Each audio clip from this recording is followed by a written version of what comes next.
Hi friends, আপনারা এখন যে গাছটি দেখতে পারতেছেন হয়তো অনেকে বলতে পারেন এটাই মূল গাছ, কিন্তু আসলে না, এটা হচ্ছে পরগাছা হিসাবে অন্য গাছের আশ্রয় নিয়ে তিলে তিলে বেড়ে ওঠা একটি বট গাছ।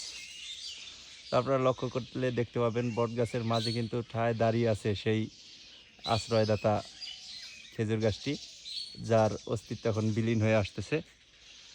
উপরে ভালো করে লক্ষ্য করলে এখনও খেজুরের পাতা দেখা যাচ্ছে। খেজুর গাছের শ্বাস প্রশ্বাস একেবারে বন্ধ হয়ে আসছে এই পরগাছার জন্য। তো পরজীবকে আশ্রয় দিয়ে আজকে নিজে অস্তিত্বহীন অবস্থায় বেঁচে আছে মাঝখানে সেই আশ্রয়দাতা খেজুর গাছটি। তো আজকে এই ভিডিওটি করার মূল উদ্দেশ্য হচ্ছে, আমাদের সমাজে ঠিক এরকম কিছু মানুষ আছে যারা পরগাছা হিসাবে আশ্রয় নিয়ে মূল গাছটিকেই ধ্বংস করে দেয়। তো এই গাছটির নিচে এখন অসংখ্য পথিক আশ্রয় নেয়, অসংখ্য মানুষ এসে এখানে দাঁড়ায়। ঝড় বৃষ্টির সময় মানুষ আশ্রয় নেয়, অতিরিক্ত গরমে অতিষ্ঠ হয়ে মানুষ আশ্রয় নেয়। জায়গাটা কিন্তু আমাদের রাজৈর উপজেলার কোটালীপাড়া রোডে অবস্থিত।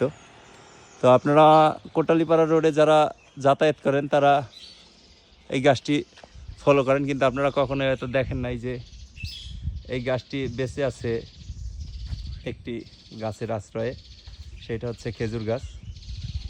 সেই খেজুর গাছ আজকে এই বট গাছের ছোট্ট চারা গাছটিকে আশ্রয় দিয়ে আজকে নিজে অস্তিত্বহীন অবস্থায় বেঁচে আছে।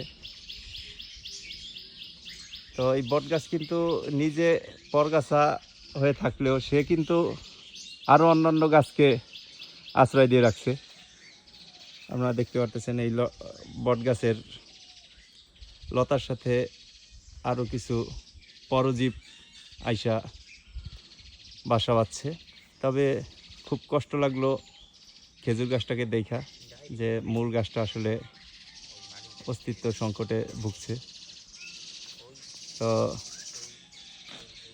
সমাজে এরকম কিছু পরগাছা আছে যারা এসে বাসা বেঁধে মূল যে আশ্রয়দাতা তাকেই অস্তিত্ব সংকটে ফেলে দেয়।